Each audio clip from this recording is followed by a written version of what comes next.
Hello, and welcome to AP Table Talk, a podcast where we explore board games and what makes them interesting to us. As always, I'm your host, Brian, and with me, as usual, my cousin Dave. And Dave, this episode, we have a very controversial topic, race. Race. Exactly. You know, I was thinking about that, Brian. Going through, I was like, I'm covering race. As the mechanic, guys. The mechanic, that's what I'm covering for the next AP Table Talk episode. So yes, I was thinking about that. Every time I said it, I'm like, oh, this is controversial. Yeah. And then it got me thinking of was that our last episode? Variable player powers? Yeah. Because then you have like races where they have variable player. Oh, that's true. Yeah. Well, you know, when we were talking about this, Brian, there was a game I wanted to cover for variable player powers, but I did not, and I was upset. But it also had the race mechanic, so we will be talking about it this episode. All right, good. I am interested to see what that game is. Yeah, we'll jump right into it. So Brian said we're going to be talking about the race mechanic. So Brian, you want to lead off with how you define the race mechanic? All right. So I thought about it a little bit because this is, again, I feel like this is one of those like early fundamental mechanics. Mm-hmm. So I tried to dig down to just like boil it down to its essence. And essentially it's a mechanic where there is a single shared goal or task. Mm-hmm. And when it is achieved, the player that achieves it wins and signifies the end of the game. Mm-hmm. Obviously, the obvious analogy would be an actual race where you reach the finish line and the game ends, and whoever crossed the finish line is first. But we're talking about any specific goal, so you could be talking about reaching a certain number of points, or those are generally the two things. Yeah. Reaching the end of some track, whether it's a point track or a physical track. Mm-hmm. Yeah. So that's how I define the race mechanic. Okay. Board games. So I think you got pretty close there, Brian. I'm going to read the definition of the race mechanic or off of BoardGameGeek.bgg.com. So the website says, quote, games where the first player to achieve a key objective wins the game. Typically, this is expressed as the winner being the first player to reach the end of a track, but any type of fixed goal also qualifies as a race mechanism. Catan, as an example, where players race to reach 10 points, and the quest for El Dorado is an example where players race to reach a goal on a map. So those are the two examples of the website. I think that's pretty close. I think my example I was going to use was Candyland. Yep. Where you, race game. What is it? Flipping cards, right? Where you flip a card and you move to whatever color, and whoever makes it to the end wins. Yep. Horrible game. Well, I mean, it's a horrible game if you want to have decisions, right? Yes. When you think about it, it's all predetermined, right? Because that deck gets shuffled and you just flip them over. But if you don't want to make any decisions, I think it's great. The other example I came up with, because I consider that basically like what you would call a race, a traditional race. And then I was thinking for points, an old one is cribbage. As a card game where you race to get to, usually it's 121 points. Yep. People played all different points, I guess, but. So your version, you played 121 points. I think that's the standard. I maybe not. That might just be my cribbage cafeteria. Is also. Did we covered that under Trick Take? Did we? I don't remember if we did. I don't know. It's a while ago now. So yeah, it's been a bit. But anyways, those are some common examples. I'm sure we'll get to some more. Oh yes. When I was thinking of the definition, so in preparation of these episodes, we usually play some games related to the mechanic on Board Game Arena or whatever to try and kind of just get familiar with some different ones. And one of the ones we've been playing, and we still have a game going, is Luxor. Yep. Yeah, Luxor. And then as we were playing and I'm thinking about my definition, I'm like, it does not fit the race mechanic definition because in that game, the game ends when you reach the end, but the first person to reach the end is not the winner. Yep, that's true. So it triggers the end game, but does not declare the victor. So that's one of those points I wanted to talk about. Does not suit this specific definition of the race mechanic. Oh yeah. But I in my research for this, it is a race. Yeah. In my research for this, I did discriminate in between what different types of race mechanics can be implemented in games, because it's not always mutually exclusive. It doesn't have to be like a race to determine the winner, but there's other race mechanics that you can use in order to integrate it in your design. And we'll talk about that later. Yeah. Okay. All right. So, well, we might as well move on to our actual major examples that we chose. Okay. I just got my dice out. Here it is. All right. So Okay, we are, if you are listening to AB Table Talk for the first time, in this section, Brian and I are going to go through our favorite, and our most noteworthy and biggest examples of the mechanic for the episode. So what we do is both Brian and I have a D20. We're going to roll them, and whoever rolls the highest is going to lead. We'll do the first game we played with the mechanic, your favorite, and then most noteworthy / biggest. So I'm ready to roll when you are, Brian. Okay, let's go. 3, 2, 1, roll. I got 9. I have 19. Nice. Okay. So you can lead us off. All right. So we are leading off with the first game. I'm making a prediction that we might have an overlap on our first game, but we'll see. Yeah, I think so. We'll see. Well, considering you kind of brought it up already, what I'm going to say the first game is Chutes and Ladders. Yeah. Okay. All right. I mean, it's not exactly Candyland, right? But I mean, it's pretty close. So I don't know how many times I've actually played Candyland. Does Candyland, is there anything that makes you go back or forward? Or do you just literally move forward? I think you might just literally move forward, but it's been a while. So Snakes and Ladders, assuming that most of the people are familiar with it. I mean, I grew up as Snakes and Ladders. Yeah, for me, it was Chutes and Ladders. It's 100 squares, and you roll a die, and you move, and if you hit a space that's the bottom of a ladder, you go up, or the top of a snake or a slide, and you slide back down. Exactly. And you're just trying to make it to the top. So yes, that was also my first game. That was your first game? I have that as my first game played, yes. Okay. I have a feeling that might be a lot of people's first game. Yeah, well, I mean, and I think there's a reason. There's a reason. Very simple. Yeah, it's super simple. I mean, I specifically remember playing it on the floor of my childhood bedroom at home. Because it's just very simple. Like you said before, you just need to get from this part of the board to that part of the board. Yeah. Try to land on the spaces with the ladders, avoid the spaces with the slides. Right. And then it's just as a kid, it's just okay, well, I just have to get over there. Right? There's nothing else to explain other than get over there, right? Yeah. Point A to point B. Sometimes you get unlucky and slide 80 numbers back. Well, what do you remember about playing this? Because mine, I specifically remember playing it in my first bedroom. I do remember playing it. We would have just been somewhere, usually in the family room of the house in Hamilton, and it would just be probably me and my brother. I don't even know if I enjoyed it much when I was a kid either. It was just kind of an activity. It was just a thing you did. I think I ended up just playing on the board more because I doubt that my brother would have wanted to play it very much. So I think I just used the board and just kind of I remember looking at the drawings on the board a lot. Yeah. So I was probably just playing on the board. Yeah. I don't I know it was my first because I can't think of another one that would have been that early. I didn't have Candyland, so. No. I didn't have Candyland either. I only had Chutes and Ladders. Yeah. So I'm positive it was. I don't remember a lot about it. I'm not I get why it's a game to introduce the kids. You can teach them to count and move spaces and things, but we have many more games for that. My kids have never played Snakes and Ladders, so. Oh yeah. Well, I mean, we've iterated since then. Yeah, exactly. We've innovated. So I have no need to bring that one back. And for good cause. Yeah. So that was our first Chutes and Ladders for both of us? So we have some common snakes and / Chutes and Ladders for both of us. Well, hopefully the next one, I think we'll have different responses. Well, I'll let you lead off again on this one since that was a draw on that one. So this one is we're covering your favorite game with the race mechanic. And I have a number one and then I have a runner up, Brian. Okay. So my number one is Splendor because I have over 150 plus plays of Splendor when I last checked. Nice. Good choice. That was on my short list for sure. Yeah. It's a game I played a lot. It's a race to 15 points. So it's not a physical race. It's a race to just a point threshold.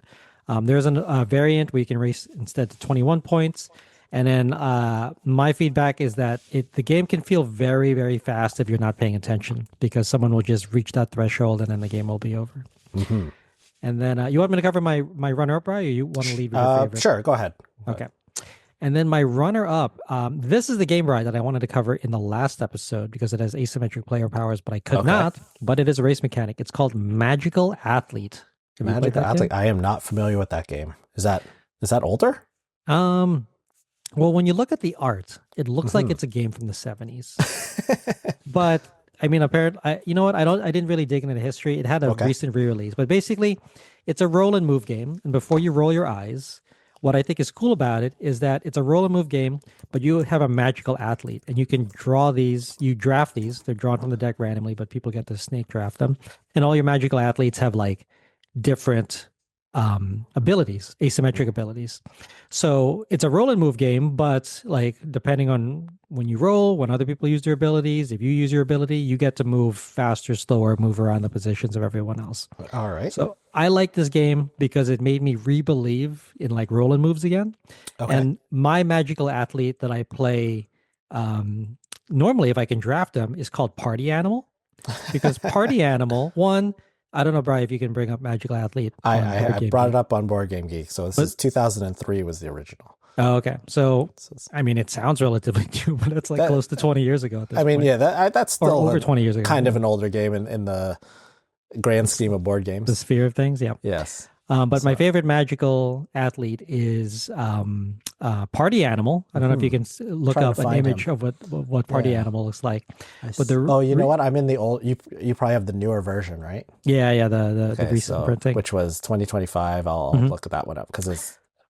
Oh, they don't have names. They just have little like wooden pieces. Yeah. So Oh I yeah. don't know What's which great one. about it, Brian, Is is it just that a big every mouth? what's that? One of them is just a big mouth. Oh yeah, it's just called Is Big that Mouth, and one is of that them is just okay? called That's not Big Party Huge Animal. Baby or Big Baby. But anyway, the reason I like Party Animal because it's a race Yeah. on a single track. With Party Animal, whenever Party Animal starts their turn, Yep. everyone on the track moves one space closer to Party Animal. So if you're behind Party Animal, you move up. If you're in That's front of awesome. Party Animal, you move So back. you're a magnet. Everyone comes to my party, and then Nice. and then based on how many players are on your space, that's how much I get to add to my die roll. So if I roll a 6 and I have two other Oh, players, that's kind of cool. then I get an 8. But it's one of those games where it's like, hey, I don't know if I'm gonna really like this too. I really like this game. That's pretty fun.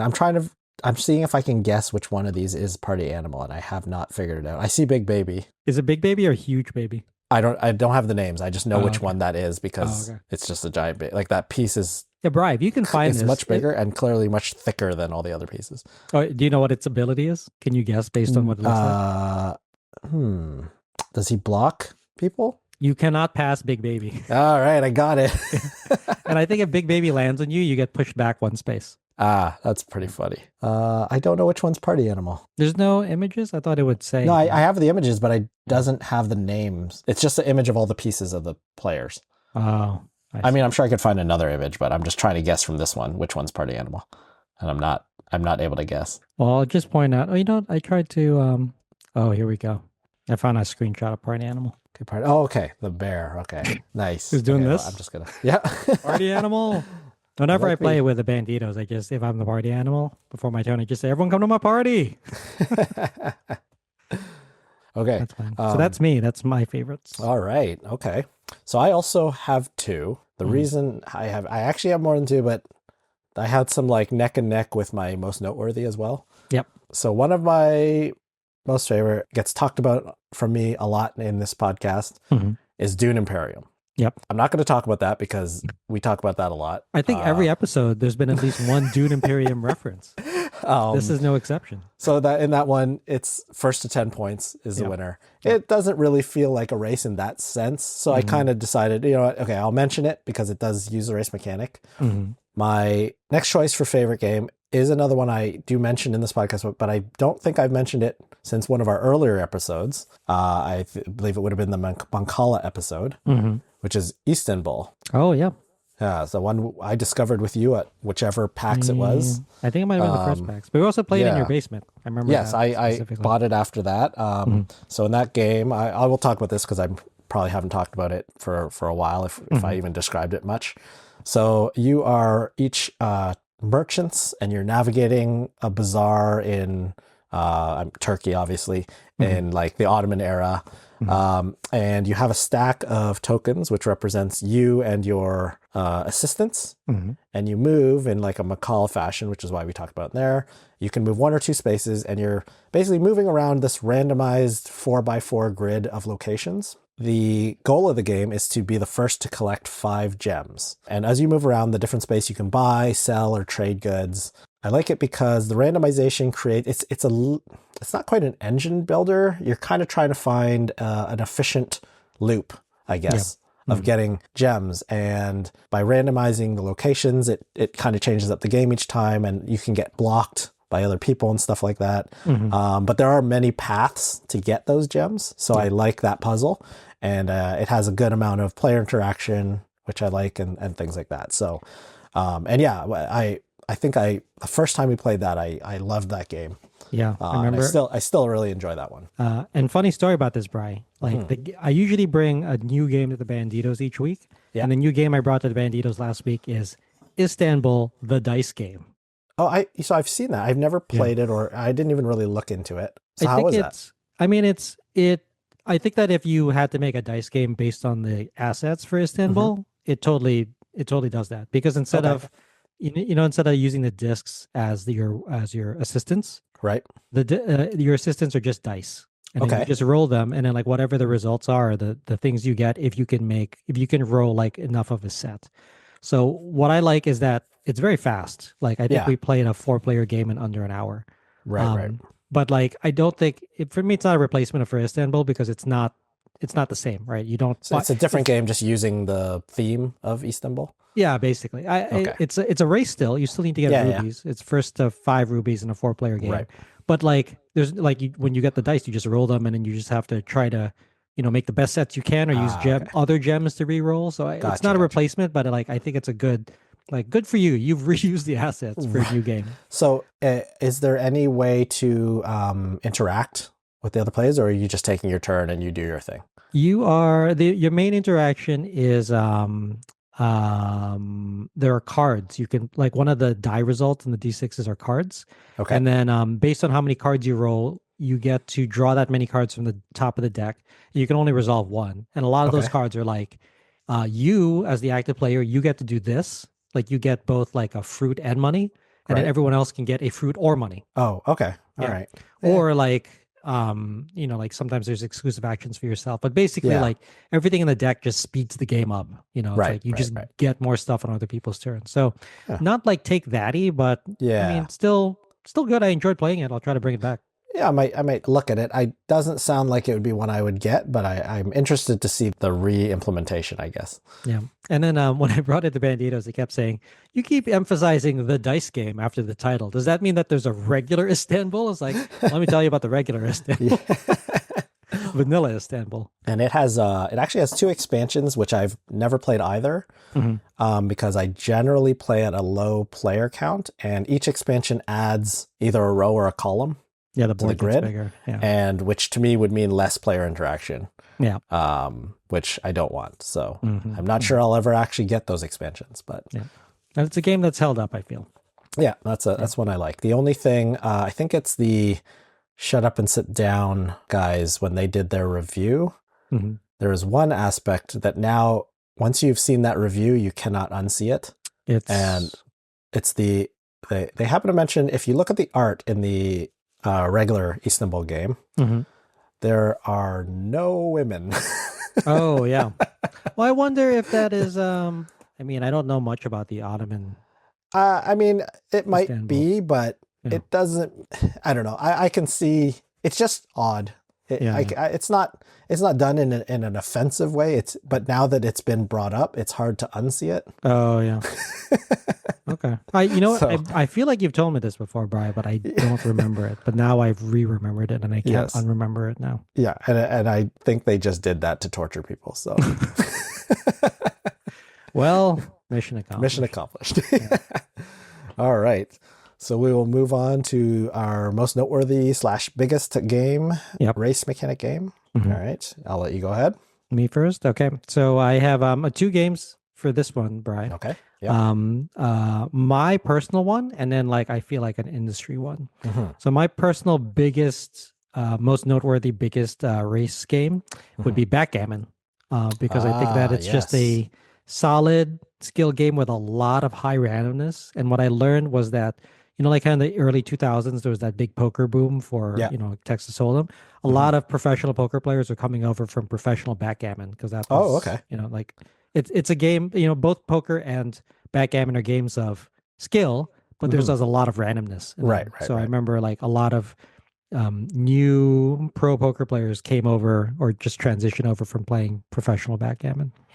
That's Um, interesting. There's a yeah. guy I used to work with Hmm. who played a lot of online poker. Yeah. And I remember every time I would go to his desk, he would have online poker in one window open and online backgammon in another window Another open. window.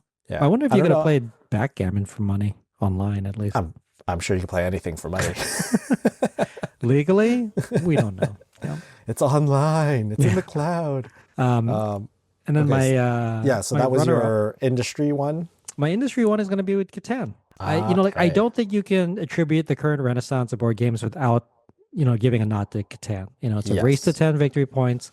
I think that the reason that Catan became so popular was because, again, the race mechanic is just so easy to communicate. It's just like first person to 10 victory points. Yes. That's the end of the Absolutely. game. Yep. And so we have a little bit of a crossover here as well, Uh, because I also picked two, and I did what I kind of do was a kind of like an older game and a newer game. So Catan is actually in this sense my older game, even though it's kind of like the beginning of the newer games. mhm. But I classified it as an older.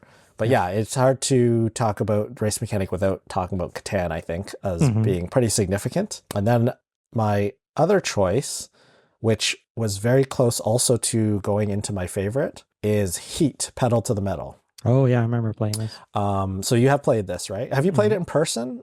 Yeah. E- you know what? I don't know. I don't think so. Okay. I only think we played it So online. I do think if you ever have the opportunity to play it with like at least five, if you can do six or more players, Hmm.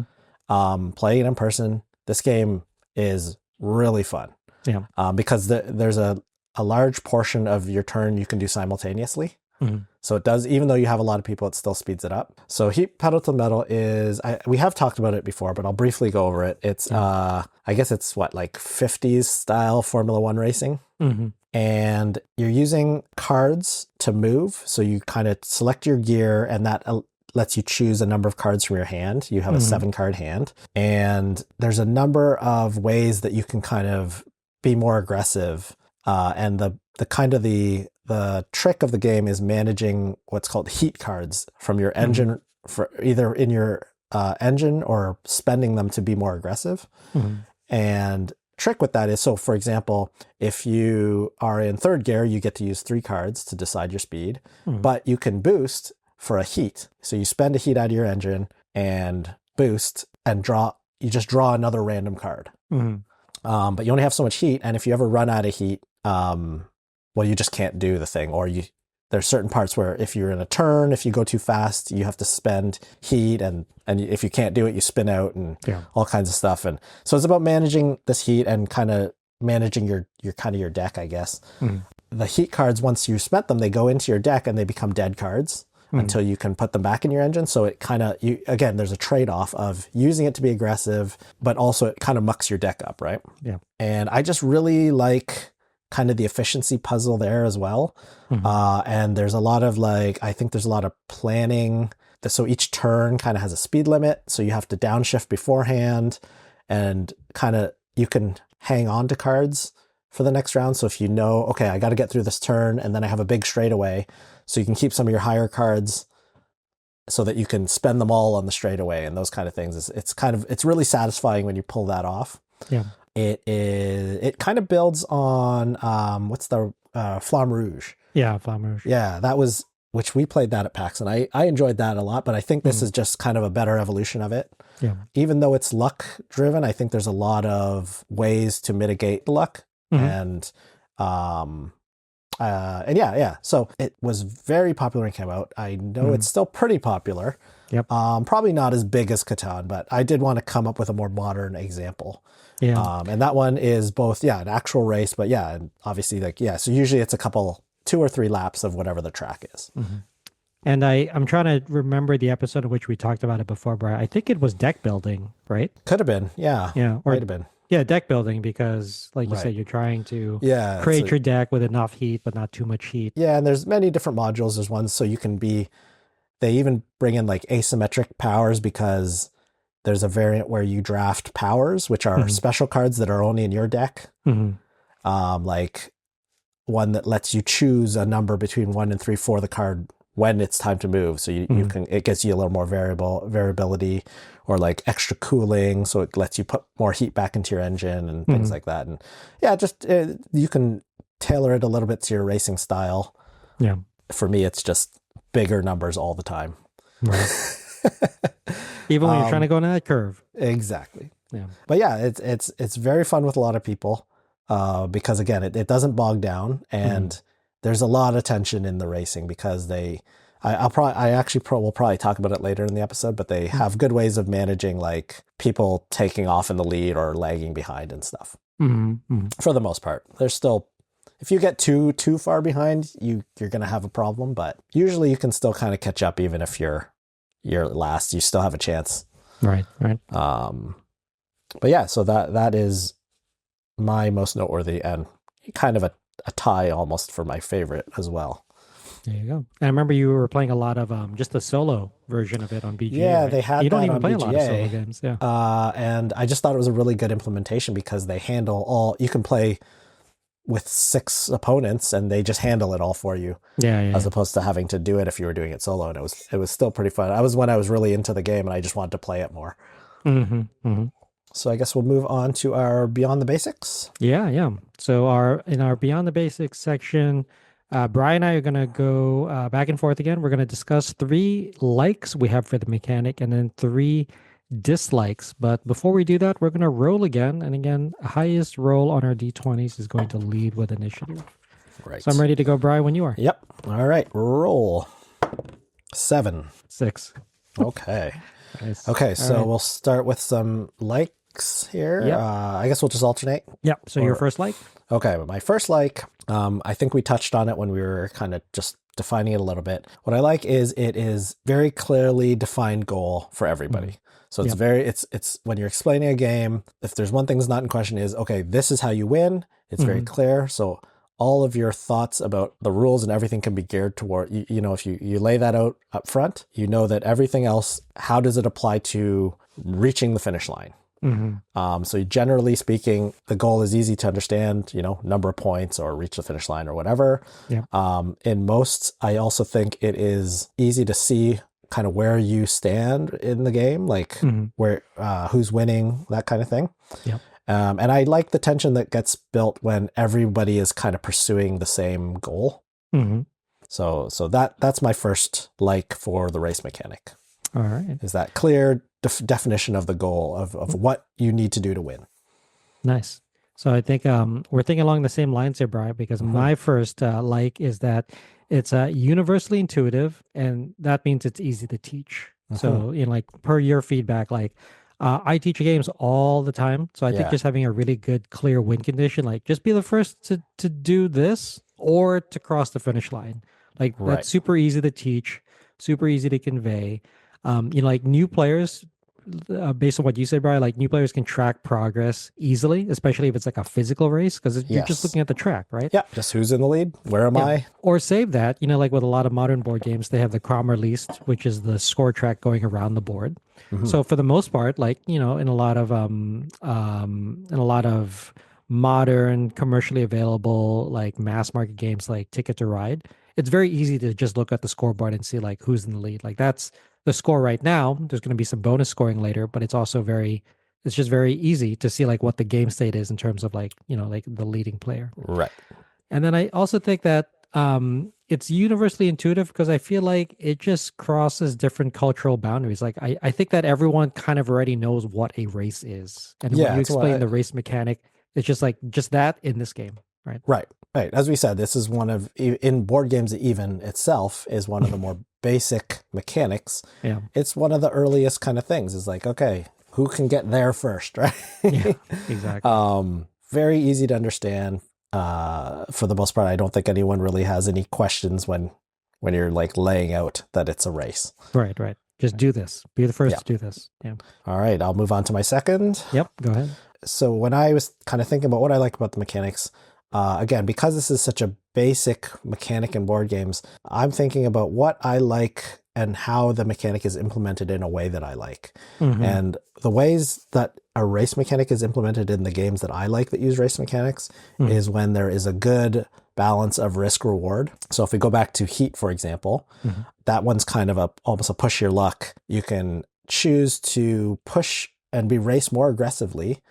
But the risk is you're using up that heat. You may need it later. You may be in trouble because you don't have enough heat later. So you have to decide. And part of that is based on, where you are in the race. Do you need to push that hard? Maybe you can save your heat because you're ahead a lot. I guess the generalization of that is there's some higher cost, whether it's time or resources, in order for you to progress quicker towards that goal. When that's done well, that usually is a game where I like the I like the race mechanic better in those games. Right. So mine is, you discussed this a little bit before. Mine kind of relates to yours, is that I like the overall player experience with the race mechanic. Like, it has really good pacing. I think it has a lot of good tension. And especially at the very end, like the climax, I think is great. So I think the race mechanic inherently is just great at having rising tension, especially if it's like a physical race, like you said with Heat, with what I said with Magical Athlete. And then at the end, I think that finish line moment is super thrilling. And the example I'm using here, and we've been playing this a lot, Bri, on Board Game Geek, is Cosmoctopus. Because I think that, like, as I said, oh, I like that game a lot, I picked up a copy. And you're like, I also picked up a copy. Yeah, that's funny. Part of the reason I picked up a copy is it was like a super deep discount on Amazon. I don't know where you got yours, but I got mine in a trade. Okay, this was Amazon Canada, and it was, I don't remember, but it was a pretty deep cut. And I just saw the pictures. I'm like, oh, those are some nice components. And then when I was looking for games for us to play, I saw Cosmoctopus. I was like, oh, that's a race game. Okay, let's try it out. Because it had middle, like, it had okay reviews and whatnot. I'm like, okay, let's try it out. And then we played it, and I'm like, yeah, I actually really like this one. I think there is some complexity. I'm always thinking, can I play? How long until I can play this with my kids? Do I hold on to it that long? They'll get there in like at least the next. It does have a little bit of complexity in like chaining those cards together. But I think Maxine could pick it up. Like, I mean, she wouldn't win at it, but she could pick it up and then get better at it. And I like to push her because that's how she gets better. But I'm like, I'm just gonna get it. Yeah, if you're listening to this and you've never played Cosmoctopus before, I looked this up, right? Like, the designer is Henry Audubon. Okay. And like, when I realized that, I was like, oh, okay, this makes a lot of sense. Because he also designed parks, also designed trails, also designed Space Park, also designed Kingswood. So he's very much about like, move the thing to get the thing, and then convert those things into other things, which are hopefully points. But the reason I bring this up for player experience was because, like, our last game of Cosmoctopus, I saw, if you haven't played before, basically it's like Cthulhu themed, but it is like an octopus in space. Space Cthulhu, octopus, sort of. Yeah, and the race is you need to get all 8 of Cosmoctopus's tentacles through your portal. Because once you do, you've summoned him, then you win the game. It's a race to 8 points, basically.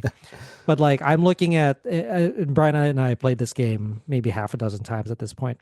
And I'm looking at Brian's board, and I'm like, oh, Brian's like 1 move away from winning. And I'm 2 tentacles behind. Like, could I do it? And I'm like, yeah, I think I can. Because like, I had invested in some other cards that kind of like increased my engine. I was like, yeah, there's only one way for me to win right now, and I have to do it right now. And I did it. And I was like, yeah, I did it. Brian was only 1 move away, but I did it sooner. Very satisfying because the chains are complex enough that you could make some big jumps, but it's hard. Like, I'm not paying enough attention to your cards. So I'm just taking a gamble that's like, okay, you, on average, you might be able to get a like, depending on how far along in the game you are, you probably can get 1 tentacle per turn. So if I can do it in this amount, I'm pretty far ahead. But there are those times, like, I think there was a game where you were pretty far ahead. And I got like 4 or 5 tentacles or something. I was like what that. What the heck happened? I just happened, I was doing so well. the everything lined up, and I was able to just grab a bunch and just ended the game. And I think that's the thrilling part about the race, right? Yeah, I actually really enjoy it. It's funny because in certain situations I could see that being not fun. But in that game, it's very satisfying, and I don't even mind when it happens against me. Like it's just fun to see those chains happen. And I think we said that in the chat. We're like, oh, that escalated quickly. You went from like 2 to 8 instantly. Yeah. Yeah, I think we've both, based on our games, like the first game took a while. I can see how much quicker the games are now because we understand how to build that engine a little faster. Yeah. But yeah, I like that game a lot, and it has enough variability too, I feel, that you can get a lot of plays out of it. I'm glad the box isn't big because I'm running out of like shelf space. And I saw it and I was like, oh yeah, okay. Yeah, it's one of those like half size boxes. So yeah. It's perfect. Yeah. All right. Where are we here? That was our second like. I talked about the player experience. So it's on to you. Okay, for your third like.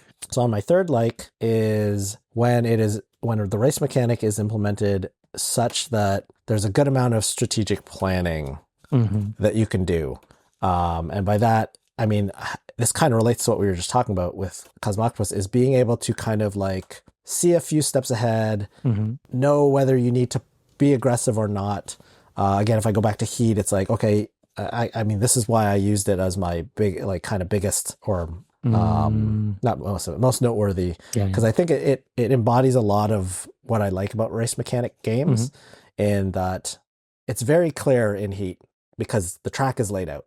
So you know where you are, you can see when the turns are coming, when you need to slow down, when you need to speed up, and you can kind of plan for that.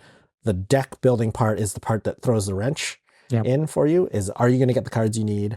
But there are many different ways to handle it. And the other part of that, not just for yourself, but your positioning, like in racing. So if you know a turn is coming up and the cars are behind you. So one of the things is if you land in a space directly behind another car, you draft, and it lets you move up spaces. I think you can move basically 2 spaces so you can overtake them.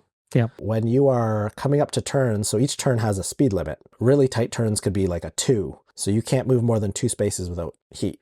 So you want to get really close to those turns, but if you end your turn 1 space before the turn, and the person behind you lands behind you, then they can just get over that turn. And a big part of it is overtake you. The overtaking, but generally, so we talked about how when you're behind in that, even if you're a lot of spaces behind, you can catch up. More important than spaces in that game is how many turns behind you are, because turns is where everybody has to slow down to a certain speed limit. So you really can, like, if you're 1 or 2 turns behind, you can usually catch up. But if you're like 3 or 4, once you get to 3 or 4 turns behind, you're probably out of the race, unless something disastrous happens. So that's where it's important, is not letting, you don't want people to get turns ahead of you in a turn. And that's where it's like, so that positioning comes in. And I really like that part of the planning, is like, okay, where do I want, not just how far do I want to go, but where do I want my car to end up? Because you can also have 2 cars beside each other, which kind of blocks people from drafting past you. So that's another strategy you can use for that.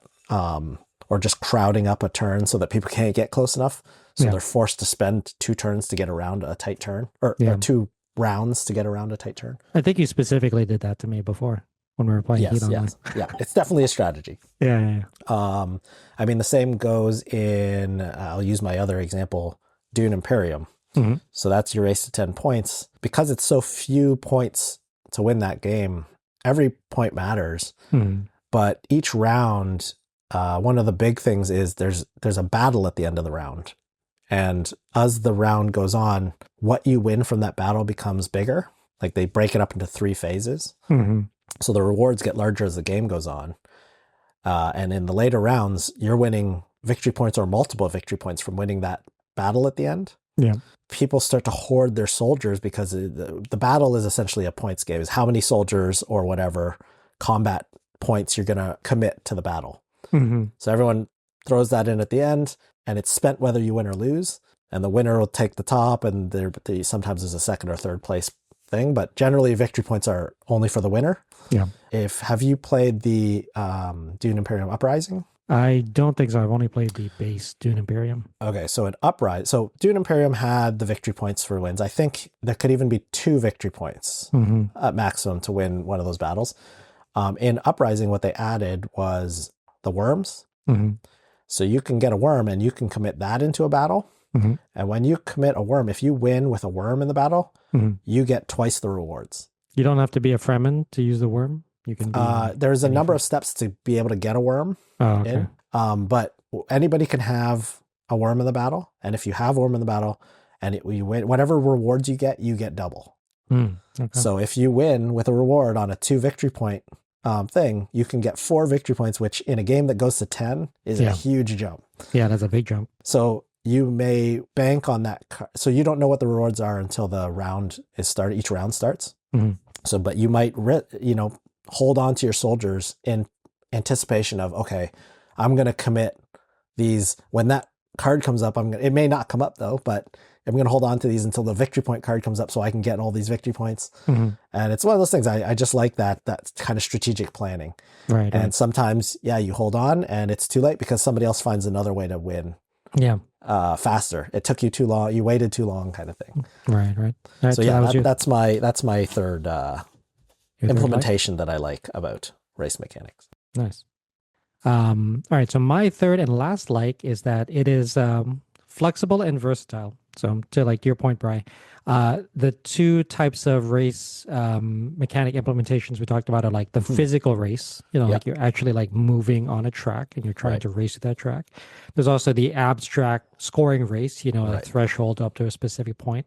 Yeah. We talked about this in other AP Table Talk episodes before, but I think that this mechanic is so base level that it can pair well with a lot of other mechanics, like with heat, with engine, I guess engine building and heat, right? It's like deck building kind of. Area control, betting. A lot of race games also have betting in them. Right. Some notable ones I wanted to bring up is, have you ever played Can't Stop, Brian? Yes. Online? Yeah. So Can't Stop, I mean, it's an abstract race in that you want to get 3 numbers, but also like it's kind of like a betting race too, where you're like, I'm only like 2 spaces away from the top of 7 and no one has 7 yet. Should I keep pushing it? Like it's definitely that is the embodiment of a push your luck game for sure. And that's why I am both. I can only lose that game horribly or win very quickly because I just keep going. You can't stop. Yeah. And we also played Nova Luna online, which I is a game I liked. Or a game I like. I had the physical copy, but I traded away because our group had multiple copies of it floating around in the group. I still play that game a lot, but you didn't really like the game, Brian, like the overall like core loop of it? I don't know if I found it. I don't know if it works well online. I wonder if I would like it better in person. I found it hard to pay attention to what you were doing. Oh, for Nova Luna? Yeah. And I mean, I don't know how much that matters for, like, really it's about by picking pieces you need, I guess would be the only thing. For like player interaction. For what you're doing. Does it matter for me at all? Yeah. And I feel like at least in a 2-player game, if we were playing in person, I'd be able to pay attention to that a little more. Yeah. So that, it just felt like it was a solitaire game. Yeah. Which is like. And that's one of the things I'm going to bring up later, but like I didn't really, for that game, I wasn't really looking at your board, right? I was just like, what is because it's a time track. It's by UA Rosenberg, so it's a lot like Patchwork. Whoever's behind in the time track gets the codex. Right. So I'm just like, what is the smallest possible tile on the time track I can take that allow me to like score some stuff and reach because like I just always want to take multiple turns in a row. Yeah, exactly. Yeah, and I was doing the same. I feel like we were pretty close to even, or you came out ahead in wins on that one before we were. I think we were even on wins, but like even like the end of the game, it's a race to 10 pretty points. Close, yeah. Yeah, like you had 10 or 20. I think it's a race to 20. You had 20 and I had 19, or I had 20 and you had 18, or it was never a blowout. Actually, that was another thing about playing it online. Whereas I think in person, I wasn't paying attention to how many pieces were left till the end of the game. Yeah, so the game would end and I'm like, I didn't even realize that you only needed 1 or whatever. So I think that's just because I don't have the components in front of me, right? So I wasn't looking at that counter going down. Right. So I think I might like it a little more. I don't know if it's my game still, but I think I might like it a little more in person. Yeah, I mean, I think it's still a good game. I don't know. Like, I prefer to play it online just because it's easier, but in person works out too. But the other game I wanted to ask you, Brian, what you thought about it. So I played this game called Ego. It's a Reiner Knizia game. It recently had a re-release by Bitewings. Have you ever played Ego? I don't think so. I'm gonna pull it up here myself, but Okay. Well, while you're pulling it up, I'll give yeah. a brief explanation to the audience. So, Ego is a re-release game by Reiner Knizia, Hmm. released by Bitewing Games. It doesn't have the race mechanic specifically indicated on the BGG page, but I'll explain the core loop here, which is interesting in that I don't think this game really has like a quote unquote traditional core loop because Okay. it's very much a game based on card play and it's very linear. Like you start Hmm. on the first board, you go through each individual space on the board. Everyone goes through those phases together. But most of the game centers around this. The theme is that you are part of an intergalactic organization and you're trying to communicate with other alien races. And by drawing these cards, it indicates how well you can communicate in their like native language. Okay. So the core thing you're trying to do is like when you reach these points where you're doing card play, you want to always be the last person in the uh you always want to be the last person to not shed like to stay in the round basically. Like if you can't outbid someone else, you have to go out of the round early, which means that you're not going to get as big a reward.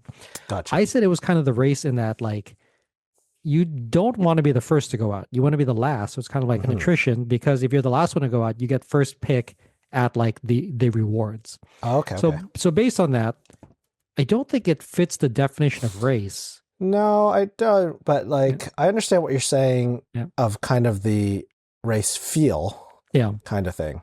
And I will say, I just looking at the pic, I really like the game design. Like the pictures of this The game very much appeal to me. The Yeah, graphics and it's good. stuff. It's got good graphic design, and it's like serviceable, and it's also very easy to differentiate between the Uh, components. how does it? You'll have to bring this the next time we meet up. I want to try this game. I don't know This how it was works at two, but okay. I don't think it's best. I think you need at well, least yeah. three. I mean, if you're talking about like, yeah, you want to be like, yeah, you probably want more than two, Yeah, but well, it's maybe we Fred's can convince copy, somebody. but Oh, okay, if okay, if you come down for any of events, like sure. I'm sure he'll play. It's really like interesting because again, like you are going through the board. Like you start on board number one, Hmm. start on space number one, go through all those spaces, then go to board number two. So you never cycle back. Like Right. if anything, I would say the core loop is just like you want to get the right cards into your hand so you can play them at the right time. So it's weird because it doesn't it kind of like it breaks the conventions of other games I know and like I'm Mhm. trying to make it fit the race mechanic, but I don't think it does. I don't know. It's just very weird. It doesn't like check all the boxes cleanly. Yeah. I think I'm gonna write that one down on my other thing here. Yeah. Check that That game out. Looks yeah, it's a cool. good one. If you can play it with your local group, I Yeah. highly recommend it. I just have to convince one of them to buy it, and Exactly. You buy it. You yes, buy it. that is how a lot of things happen. That's how I got into X-wing, the X-wing miniatures game. Oh, yeah. Well, you ended up buying them anyway for yourself. Yeah, I know it backfired, but All right, so that was okay. my last like, Bryce. Should we go All into right, so we'll dislikes move now? on to the dislikes. Sure. Yeah, yeah, yeah. Um, And you will lead again I'll for leave first this one again. dislike? Sure. Yeah. Okay, so again with the dislikes, it's more about implementations that I dislike. Hmm. So the first one, which we touched on already, is when a game with a race mechanic is overly luck based. Hmm. I don't mind a little luck, but what I'm talking about here are your typical old school rolling moves, Yep. like Snakes and Ladders or Hmm. Candyland, which we um, they're just boring to me. Like you're not really making any decisions. It's all based on the roll of the dice or whatever cards you flip or whatever. Hmm. I mean, those games don't even have any sort of player interaction whatsoever. Hmm. So yeah, that would be my number one dislike for race mechanic games. Mm. Okay. Is Yeah, I think that, I mean, I think anything really too luck based is not going to be right. a good player experience. Like Yeah. luck is not bad, but Yeah, I just mitigating it need is to be able to mitigate it in some right, way. right. Okay. So I'll So go with that's my number one. Yeah. okay. I'll go with my first dislike here. Mm-hmm. So mine is the runaway leader problem. So Uh, not necessarily luck based, but I would say like um if you can mitigate the runaway leader through like some sort of uncertainty or randomness or catch up mechanisms, I think that would be good because right. like otherwise, like if there's no chance for me to catch up, what is the point of me to continue to play? So Right. that's my number one dislike. The game that I'm gonna cite that I think has a good mitigation for the runaway leader problem. Brian, have you played Wavelength, like the party game? I I've played like a round of it. Oh, I okay. haven't played a But full game, but you know the I'm general familiar with the gist. game. Yeah, Oh, yeah. okay. So if people are listening, if you've not played Wavelength before, basically it's a party game. You break up into two teams, and then one team has like it's a pie slice, or like half of a circle, and has a target on it. And then you get a wavelength card, and it's like from extremely hot to extremely cold. And then based on where that target is, you give a clue, and then you're trying to give a clue so that your team can guess like where to turn the dial so that it's right on the target. Very fun game, but I think that what it mitigates for the leader here, because I think the threshold is 10 points. So the first team to reach 10 points wins the game. But I realized this, I've been playing wrong the entire time, is that if your team is behind in wavelength, you get Yes. to go again until you catch up to the other Okay. team. So Okay. that's like a very, I don't know, like easy mitigation, and Right. just that you just rally until you catch up to the other team, and then the other Right. team goes. Yeah. I see. Yeah. So Yes. runaway leader. Okay. So my second dislike Mhm. is the runaway leader problem. And Ah. so I'll bring it so the example that I have is do you ever play Robo Rally? Yes, I have once, So way back when. Yeah. so that's a race game. It's a programming game. So Hmm. I think it's like 5 cards you lay out, and each one of them's an action. Hmm. And kind of the fun of it is you interact with things on the board. A lot of stuff happens on the board in between the turns, and it messes your programming up, or you run into other robots and stuff. Yeah. And that's kind of the fun. Mhm. And that's also where the difficulty comes in the race. But if you manage to get far enough ahead of the group where you're kind of out of the chaos, Hmm. there's much less interaction, and now you're not only you're ahead, but there's nothing really as long as you don't mess up your own programming, Hmm. nothing's really there to stop you anymore. Hmm. So it becomes impossible for anyone to catch you because you can just play optimally, right? So that's the way I should have played Robo Rally, just by robots getting away from the pack. I If thought I you would have can, to get into the pack. if you're able to get out of it, right? If you're able to get ahead of it, then Yeah. that was one. And I think sometimes the runaway leader problem is really related more to the player experience gap. Yeah. So if someone knows how to play a game a lot more than the other person, they get ahead and there's really no way to catch up. And like, so once the knowledge of the game is even, the game itself becomes more even. It's not as much of a problem. Mhm. But I do like when a game has an elegant solution and not one that kind of hammers you in the head either. Mhm. Like, so I'm going to go back to Heat again because they have a number of small ways to catch up that don't feel bad. Mhm. So if you are in, depending on the number of players, either the last spot or the second last spot, Mhm. you can cool one of your heat back into your engine every turn. In the last spot or very last? Yeah, Or so one of the I think last? it's last spot if it's 4 players or less, or if it's 5 or 6 players, it's the last 2 positions. Okay. And then I think you can also get a free like +1 move Mhm. if you're in the last.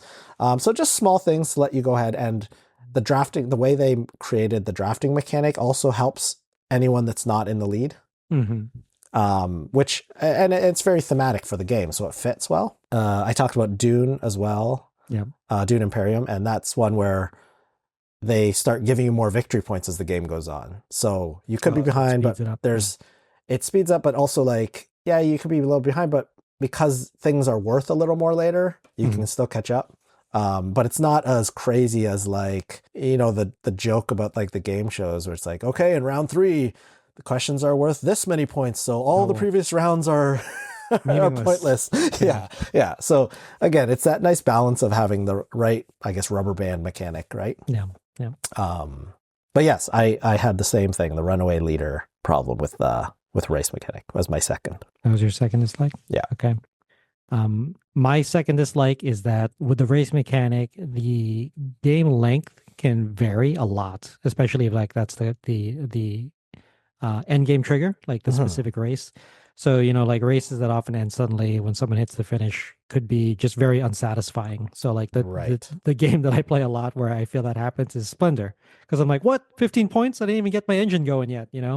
And like whenever that happens, I'm like, I just wasn't paying it. Like I really got to pay attention to the opponent and look at their engine, being like, okay, well, I feel like I'm kind of far behind, so I'm gonna have to make some moves here. So I think that this can be mitigated though if like the designer clearly signals like when the race's end is approaching. We Right. talked a little bit about this. I don't think you could qualify it as a race game, but you know how when we played Innis that you have to take the pretender token like in order Yes, to right. win? Yeah, That's the signal, right? Like if you right. take the pretender token, I think I can win on this round. Yeah. Yeah, yeah. Uh, So so when you take the pretender token, yeah. if you still have the victory condition when your turn comes back around, you win the game. Oh, okay. So this is your signal to tell everyone, like, hey, I'm going to Yes. try to win. Right. You got to try to stop me at this point. Yeah. Yeah. So that mechanic, specifically the pretender token, always reminds me of Uno. Oh, when you just say Calling Uno? out Uno when you have one card left, right? Yeah, And yeah. actually, so would Uno be a race game? The race to get rid of all your cards? Yeah, I think you could I say think that. so, I right? mean, Like it's a shedding game, but yeah, it's a shedding it's game. the first person to get rid of all their cards. Yeah.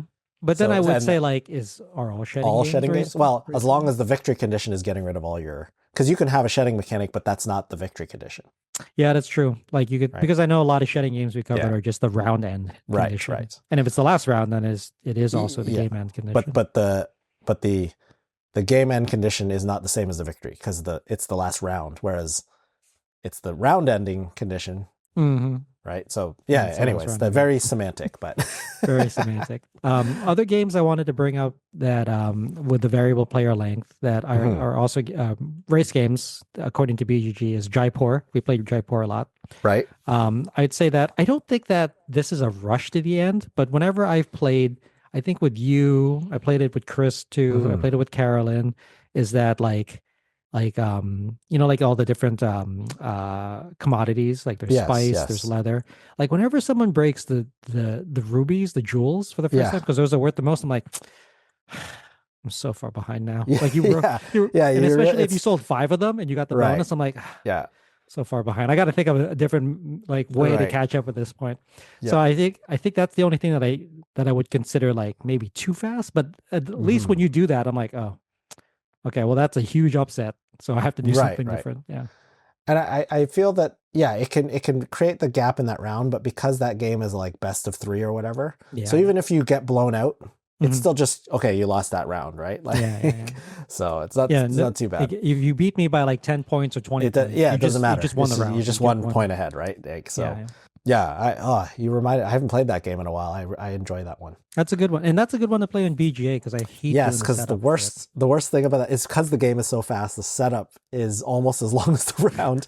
Yeah. But I feel like I would play it on BGA, but I feel like you also have to play it live. Like I want to play that, Yeah. like Yeah. You should play it live. because you need to remember things in that game too. So Yeah. all right, so that was what are we on? That was That was the your second. That was my Okay. second dislike. Yeah. That's Oh, right. okay. I'm realizing I probably said my third already. Uh-huh. But okay, so my third way that I don't like race mechanics implemented is with a lack of player interaction. Yep. So I've already mentioned these Snakes and Ladders, Candyland. I guess I could say that about most mechanics because I like player interaction, but definitely with race mechanic, it even kind of eliminates the tension for me because it's like if there's no interaction, I have no control over what the other person's doing. It's just like, okay, well then it's not really, the game is less fun for me. Yeah. Like I need to be able to impact that race, that not only my positioning but the other person's positioning, to make me kind of feel invested in the game. Right. So How about you? How about my your third? Yeah. So very close to you, Brian. Mine is on interaction. So I think Okay. that the two ends of the spectrum are like it can be way too chaotic for race mechanic, or it can be way too solitary. So like right. the solitaire focus we talked about, like with Nova Luna, because like other than the drafting, we're basically playing our own game at that point. Right. Yes. The too chaotic. The example I had before was like Magical Athlete, but I think that part of the fun of the game is being chaotic. You know? Yeah, there is the I understand that the chaos too chaotic can be a problem, but there are games where that is kind of the point. And like Robo Rally we talk about, like it's kind of the point that you're bumping it and messing up your plans is kind of the point of that game. And it sounds like with Magical Athlete, that is kind of the point, is the chaos. Yeah. But it's super fun. But the game that I think is like right in the middle of this, because I think as a designer, you want to hit that sweet spot, not too chaotic and not too much like solitaire. Have you heard or played 13 Beavers before? 13. No, I have not. Well, I'll tell you, the core mechanic is very simple. There's a deck of cards, Okay. and the deck of cards has beavers on them, numbered 1 through 13, and there's 2 copies of each. Right. So all you have to do is and it's a race game on a map, and you turn over the first card, and it's going to say a beaver with a number, and then you have to guess for the next card, will it be higher or lower than that number? Okay. And if it's higher, you get to move on the track, and then you can stop, and Okay. you build your beaver dam, so you'll start the next turn in that spot, or you can Right. push your luck, and then the next card will come out higher, lower, and like that's it. That's the game. Oh, all right. It's stupidly fun though, and I played it a lot with my nieces and nephews. Yeah. But what I like about it is that they have added, like some things where like it's like kind of like a catch mechanic where you get players that are really far ahead get stuck in this wolf's den. And you have to try to cross it, but it also gives players behind you enough time to catch up. Okay. There's also another thing called the it's like a magical shortcut tunnel. And in order to take it, it's near the beginning, and it jumps you right to almost the end. Okay. In order to get the magic shortcut tunnel, instead of guessing higher or lower, you have to guess the number. Oh, okay. And if you don't hit it, you go back to the beginning. So I know how this. I know how I would end up playing this game. Yep. I would sit at that magical shortcut until I get and just keep guessing the number. If you don't hit it, if you don't hit it at the tunnel, you go back to the beginning. Yeah, the but you tunnel said is but the tunnel is near the beginning, right? it's like 4 spaces away, but Yeah, you need to like go up 4 spaces. I'll be going for that one multiple times. I've seen it happen once in a game, and it was awesome when you did it. What's the number range that you're guessing? It's 1 through 13. 1 to 13, right? 13 beavers. So right. ideally, if there's a 7, you want to let the next person deal with the 7. Right. Yeah. I see. Okay. Right. But like, there's also been some times when it's like the number is a 2, and I'll say higher, and then the next number is a 1. It's gonna happen, right? Or you have a 12, and the next number is a 13. You guess lower, but like that's that's kind of part of the game. So I think that's closer to chaotic, but I think it's okay, like Magical Athlete. So I just looked up this game on BGG, and maybe this is a different version because I'm seeing a fishing rod. Nope, that's the game. Oh, okay. So what's this?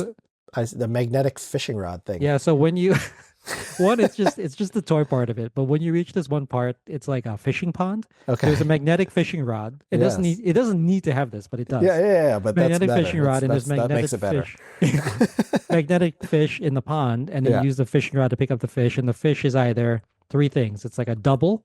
Okay. So the double means that if you guess correctly, you move 2 spaces instead of 1. Yeah. There's time travel, and time travel is if you guess incorrectly, you get to spend the time travel to like undo it. Mm-hmm. And then there's just like stinky fish, which just means you lose a turn, and that's it. Okay. Yeah, that's it. It doesn't need to be magnetic, but it is. So I will say that in looking at this game on BGG here, I'm looking at some of the pictures. It's another game that is very appealing to me visually. I'm looking at the number 6 card here, and there's a very children's TV show, cartoony looking beaver holding a flamethrower. Yep. That's the number 6 beaver. Which I love that kind of stuff. I like this game so much, Bri. I own 2 copies. Oh my gosh! Because I wanted to have double the number of beavers. Oh, yeah. The beavers are little beaver meeples, and they come in a little beaver dam. Yeah. And there's really no reason you can't just increase more players into this game, right? Yeah, you could throw more players. In but like I like knowing, because like oftentimes when you play, you're like, oh, who's purple? Like I think it's purple. So you can kind of keep a keep a one to know your color beaver in front of you. But it's a great game. I only discovered it because it was like deeply discounted, and I picked up a copy, and it was great. I might have to look. When you say deeply discounted, what did you get it for? What does it say? I think it was like under $10 American.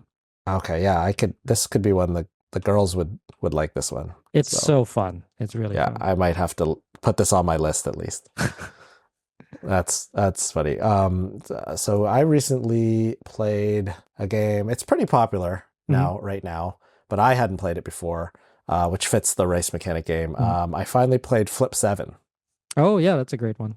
So that is race to 200. I mean, I guess you could pick whatever, but I think it's 200 points. Yeah. And it's another push your luck, which again, I just like.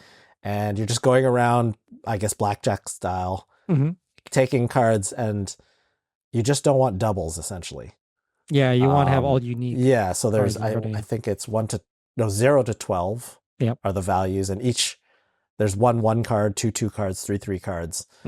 So you're getting whatever number you're getting that point value, unless you bust, which a bust in this case is a double. Mhm. So the higher numbers are better, you get more points, but there's more of them in the deck, Yeah. right? And then there's a bunch of other cards like Second Chance or like Flip 3, where you immediately flip 3 more cards, which could be good or could make you bust, those kind of things. So that was a lot of fun. There's freeze. Freeze is fun because obviously I like that because that is now your take that mechanic. You can freeze other people. I've frozen myself because I'm at a comfortable lead and I'm like, I just don't want to bust at this point. I generally freeze other people because I could always just not hit on the next round, right? I can just stay. I just usually want to screw somebody. So I have busted on 2 though. So for sure. Or even when you think you're safe. So if you get a second chance card, if you get a double, it wipes out your second chance, but you can keep going. Yeah. And that's a surefire time that you're going to get flip 3. Yeah. That was really fun. I played that. Nice, simple game, but fun. But yeah, that's I guess that takes care of our Beyonds. Yeah. Anything else for bonus round? Race mechanic related? For bonus round? Yeah. Is that we're on right now? Yeah, I have so. We kind of just a few organically things. fell into it. Okay. Yeah. Okay. So I got I'll start out with these because I think they're really interesting. So Brian, my preparation for this episode, I went through every game on BGG that listed race as the mechanic. Every game. Okay. I found 2 games where I was reviewing it. I was like, what? Why is this the race mechanic? And I have to bring them up to you because I need to share this with someone. Yes. So 2 games. One of the first game is called Indiana Jones, Throw Me the Idol. Raiders. So the entire game is based on him throwing. What was the guy's name? What I don't know, but it's it's in Raiders, right? Raiders. Just throwing him the idol. You So throw me the idol, I throw you the rip. So I was like, one, how did they make a game based on just the single line from the movie? Yes, So, fantastic. and how is it a race game? So I looked it up, and it's a race game in that you basically it's 2 players, or you can play as teams where you're playing cards from a hand, and you're trying to do this in real time to connect cards with symbols so that they go from like your home base to the temple that has the idol. So like as soon as you do that, like that ends that mini game. Okay. And then the rest of the game is that they come with these components, like an idol, and the bag of sand. And you play a bunch of mini games where it's like hot potato. So like it'll like start a timer, and you just don't want to be holding both the idol and the bag of sand at the same time. Or there's another mini game where it's like a ring and an arrow. Because where one person on your team is to hold the ring and another person throw the arrow through it. And I was like, what? This is a race game? I looked up, there's a Tom Vassila review, and he was like, God. I think that this game was just a cash grab. They were like, we have the Indiana Jones IP. We have to make a game around it, and this is what we came up with. So that was my first a race game where I was like, what is this? I had to investigate further. And then the second one was a game called Rock'em Sock'em Robots Fight Cards. And I was thinking about this. I was like, what does everyone really like about Rock'em Sock'em Robots? It's punching the head off. It's the robots punching the head off. So this doesn't have the robots. What if you took the Rock'em Sock'em IP and you got rid of the most fun part with the robots? And just made it a deck of cards. Yeah, you make it a deck of cards. But instead of a deck of cards, Bri, both the red team and the blue team have a big boxing glove. A red boxing glove and a red boxing glove. And the way you play Rock'em Sock'em Robots Fight Cards is you're playing cards. Okay. And if you ever play 2 like blue cards on top of each other, it's the first person to slap the deck. But you have to be wearing the boxing glove. So I was like, you just took a really fun game and reduced it to cards and then added totally unnecessary boxing gloves to it in order to be able to slap the deck. So that was those are my 2 what games. I thought you were going to say when that blue card on the blue card thing comes up, it's the first person to punch the other guy. Because that's how me and my brother would have changed that game for sure. Right. Tears would be flowing. Absolutely. Right. But I didn't get it. I was like, you just took the most fun part of Rock'em Sock'em Robots and turned it into a card game. Oh my gosh. Just so I don't know if you're looking these up on BGG, but those were I did not, but you did a much deeper dive than I did this Oh this yeah. Why? episode. Because I was like, wait, there's a lot. There's not. I mean, there's a lot of games that have the race mechanic, but not like Mhm. so many where I couldn't go through all of them. So I went through Yeah. all of them. Yeah. Oh, I did want to mention one of the other games we were Mhm. playing on BGA Mhm. that I really enjoyed was Agent Avenue. Oh yeah. Where's the third one? And Yeah. one thing that's interesting talking about the race mechanic is that it's a physical race, but Mhm. the end point moves in that the end point is you're playing cards that essentially move your tokens around a circular track. You Mhm. start on opposite ends and you're just moving around this track, and your goal is to essentially catch the other person. So Mhm. the end point is the other character. And I thought that was an interesting way to have a race, Yeah. right? Yeah. And I just like, I mean, it's that thing that I like where it's like you're just reading the other person or trying to like psych out the other person that whole game, because Mhm. you have all these different cards that move certain number of spaces, and you're playing one face down and one Mhm. face up, and the other person has to choose one for them and one for Yeah. yourself. Mhm. And you obviously know the face up one, but you don't know the face down one. Mhm. So very simple. Yep. But that's one which I think I'm going to put on my list to look for A on physical sale one copy. day, because I think that's just a fun little quick Yeah. game that I like that it's easy to fast. teach and stuff. Yeah. Yeah, and like even if I mean, we can play more advanced games that, but even if like you're playing with someone who doesn't know what they're doing, if they just put two random cards down, Yeah. Yeah. Yeah. like Well, it's I still mean, gonna. you I, can't put down two well, cards yeah, I of guess the there are same some, type. unless you have no other cards. Yeah. Yeah. If all your cards are that, so there are But some rules to it. But I just mean like she doesn't need to have a deep strategy, right? oh yeah, yeah. Um, This game actually reminded me a lot of Kiri Eye, the Duel. Remember we okay. played Yep. that? Yep. I like this better, but what Hmm. I don't like is that our last game of Agent Avenue, because I remember reading this in the rules, it's like I had a win condition Yes. and then you had a win and a loss condition. But if those things happen, then the tie goes to whoever is the active player. Yes. So then I Yes. realized it's like, oh, if something like that happens in the future, You I just have to you make sure I am the active yeah, you player. want it to happen on your turn. Like you, so there Yeah, I just need to, but if you know that rule, it actually yeah, just adds to the strategy, right? yeah. Because the more I played it, like it is definitely a very simple game, more Mhm. so on the face value, but there are some intricacies, especially when you get into those black market cards. Mhm. Because I think the first game we played without the black market, Yeah, and we played a it's bunch of games without the it's black kind market. of meh without it. But with the black market cards, it Uh, adds stuff, because that's where it's like, okay, if you land on home spaces, you get to move up. So now the number of spaces you move matters. So it's not just about catching the other person, but mhm, sometimes, oh, I could make myself move one, or I could make myself move two, but I mhm. actually want to move one to get that black market card. Yeah, yeah. So, and then, so there, it adds a layer to the second guessing, is like, oh, are they giving me this card because they actually want the lower card, or do I Mhm. want them to get a black? What's on the black market right now? Do I not want them to get one of those cards, or do Yeah, I yeah. want to get one first to make sure they don't get this? Mhm. So to me, that added a lot to the game to have Yeah. that black market in there.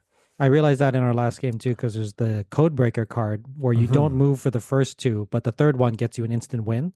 And I Yes, was like, yes. there was a card in there that allowed you to, I think you like in the black market, maybe you can win with two code breakers or something like that. So the only one I can think of for the code breaker is that code breaker cards still let you move 3 spaces ahead. Oh, okay. Yeah, I There's the didn't one want for you to the have it. opposite one. I forget what the name of it is, but there's the one where if you get three, you lose. Yeah, it was the Uh, Daredevil something. Daredevil, yeah. So Yeah, there's the black market card where if you get three Daredevil cards, you win. instead of losing. Yeah, I Yeah, won one game I think with that, yeah, which I and thought that's was a good great. one, because you could be racking those up, Hmm. and the other person's feeding, and you try to make you lose with them, Yeah, yeah, but then it pops up on the black market and you get it. And yeah. yeah, It, so I like the that. other I like that game. the other black market card I like is the one that allows you to recruit a card that's already played into your hand and then immediately play it Yes, again. and then play So it again, right? because you could potentially move really fast at that Yeah, point. yeah, yeah. Like remember there's one card Some that of has like those it's a negative sixes. one, a six, and then a negative one. Yeah, I think it's a double agent. Oh yeah, yeah. So then like you could move 12 spaces in one turn, Yeah, yeah, potentially. Yeah. yeah, which is almost guaranteed to win you the game. Yeah. I think But there was one game that resolved like that.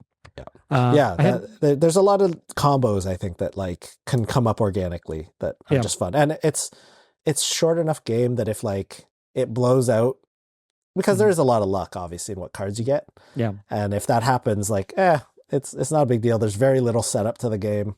Yeah. They just play another game. So I'm looking at you, Jaipur. Very little setup.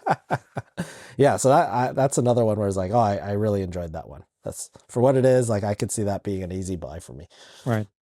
I got one more point for bonus go ahead. round. We covered up all the other things, Bri. But my one is that I think that listeners listening to this episode, you'll look at a game that has like a race and think that has a race mechanic. But I think that it's worth noting that there are going to be games that have a race theme that may not have the race mechanic. And I would say like some of the ones that are most notable for this would be like Camel Up, where Camel Up is the camels are racing. It is a race, but the game is about betting. So you don't necessarily like, you just want to be able to bet on the camel that is going to earn the most amount of money. And it doesn't necessarily have to be the camel that comes in first. Same thing with Downforce, which again is also like I guess Formula One racing, kind of like Heat, but that again is just about wagering. So it's a race theme, but not necessarily race mechanic. Yeah, or at least by the definition we're going by for race mechanic here. Yeah. Which is that it must signify both the end of the game and the first person to achieve it is the winner. Yep. Or what's it? Ready, Set, Bet is another one where it's obviously race themed, but that game is strictly you're betting on horses. Yeah. You're not even one of the racing. You're not even racing in that game. You're watching a race. You're just watching the race. Yeah. Well, the other thing I wanted to bring up is I played another game called Honey Buzz because it had the race mechanic, and that one had a more traditional type of race that I think I've seen in a lot of Euro games, which is just like they're just achievements that you're trying to race to, like with Beyond the Sun. And like the first player to get it gets the most amount of points, and the second player to get it gets the second. But it's still a points is the, and I think that's probably the more common thing that could be, I think, easily. Some people would call those race game or race mechanic games, but again, by this definition, they're not. Where it's like there is a race going on. And we talked about one like Luxor, right? So first person to get out gets more points, and the second person signifies the end of the game, but it's points that ultimately is who's the winner. Yeah. Okay. All right, those are all my that's your points for bonus round. Okay. Well, I guess that wraps up our race mechanic episode of AP Table Talk. If you'd like to hear more content like this, please be sure to subscribe. You can also check out more of our content, projects, and other information about us at universityxp.com. Thanks for joining us. We'd also love it if you took some time to rate the show. We live to lift others with learning. If you found this episode useful, consider sharing it with someone who could also benefit. Until next time, game on.